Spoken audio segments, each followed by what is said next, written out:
Do you know what else Nico Harrison has done, besides trading away Luka Doncic? Nico Harrison was a pretty late arrival to the NBA front office game. In 2021, after Donnie Nelson lost an internal power struggle within the Mavericks and stepped down, Mark Cuban made a big move. On June 21st of that year, Cuban hired Harrison as the team's new general manager with a generous contract. Joining the organization alongside him was head coach Jason Kidd. Harrison and Kidd first met during the 2008 Beijing Olympics. At that time, Harrison was part of Kobe Bryant's inner circle, traveling with Team USA in Beijing. He was still working in Nike's marketing department then, handling player relations. Over 19 years with Nike, Harrison built close relationships with stars like Kobe Bryant and Kevin Durant. By the time he left, he had already become Nike's vice president of basketball operations. And as someone who had just stepped into NBA team management, most of Harrison's moves before 2024 were completely unremarkable. His very first trade was shipping out Josh Richardson, who averaged 12 points, 3 rebounds, and 2 assists, for 7 feet 2 inches center Moses Brown, who moved like he was playing in slow motion. They called it a lottery ticket move at the time, but 6 months later, the Mavericks waived Brown. That was just the warm-up act. It wasn't until February 2022 that Nico Harrison began pulling off some jaw-droppingly bad trades. Because of the poor fit between Kristaps Porzingis and Doncic, Harrison made a bold decision, sending Porzingis to the Wizards for Spencer Dinwiddie and Davis Bertans, even tossing a future second-round pick. Sure, Porzingis had already shown signs of being injury-prone, but he was still an all-star caliber big man. Selling that low raised plenty of eyebrows across the league. After that, Harrison handed out a 3-year, $17 million deal to JaVale McGee, and long-term extensions to Reggie Bullock, Tim Hardaway Jr., and Maxi Kleber, all of whom were already over 30. But none of those moves were as painful as losing Jalen Brunson for nothing. At the time, Brunson's camp was asking for an annual salary between $18 and $23 million. Harrison refused to budge, thinking they could still negotiate in the summer. But Brunson didn't wait. He went straight to New York and signed a 4-year, $104 million deal with the Knicks.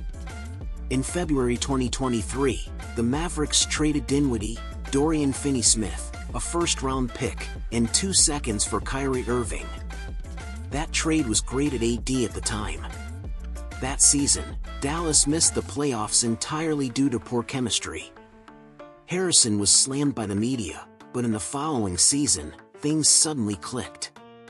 The Mavericks reshaped their roster around Doncic and Irving, balancing offense and defense, and made a surprising run to the finals. Key mid-season additions like P.J. Washington and Daniel Gafford finally put Harrison in the spotlight. But soon after, reports came out suggesting that those moves weren't even his idea. They were largely influenced by team consultant and former Jazz GM Dennis Lindsey. Ironically, during the 2024 offseason, Lindsey was hired by the Detroit Pistons as an executive to assist new GM Trajan Langdon. And what happened next? The Pistons, who had won just 14 games in the 2023-24 season, suddenly exploded for 44 wins and made the playoffs. This season, they've started 9-2, sitting at the top of the Eastern Conference. You could call it a coincidence, sure, but after Lindsey left, everything in Dallas started to unravel. A cocky fool teamed up with another clueless fool, and together, they somehow managed to trade away Luka Doncic behind everyone's back. And that wasn't even the craziest part. Shortly after last season's trade deadline, Harrison traded Quentin Grimes for Caleb Martin, even though Martin was dealing with a hip injury at the time. To make it worse, Dallas actually had to include an extra second-round pick just to get the deal done. The move made no sense.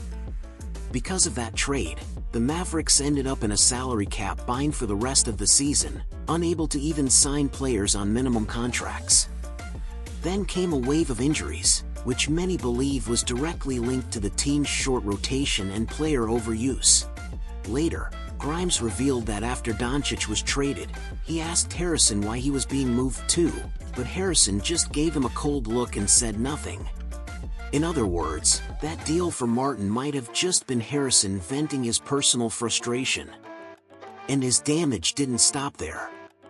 Harrison slowly pushed Mark Cuban out of day-to-day decisions, cut off communication with franchise legend Dirk Nowitzki, and went on to overhaul the medical staff 3 years in a row. Even longtime staff weren't spared. Director of Health and Performance Casey Smith, who'd worked with Dallas for nearly 20 years, was dismissed under Harrison's watch. Since then, the Mavericks have been cursed with endless injuries. Meanwhile, Smith and his new staff with the Knicks were named Training Staff of the Year last season, after keeping Tom Thibodeau's starters healthy through a full playoff run. And if you know Thibs' rotations, you know just how incredible that is. In short, Nico Harrison is a GM with little skill but an oversized ego. And the Mavericks, well, they've just been unlucky. To make things worse, they're now stuck with an owner who's just as inexperienced as he is. But what's done is done. Maybe only time can heal the scars of Mavericks fans.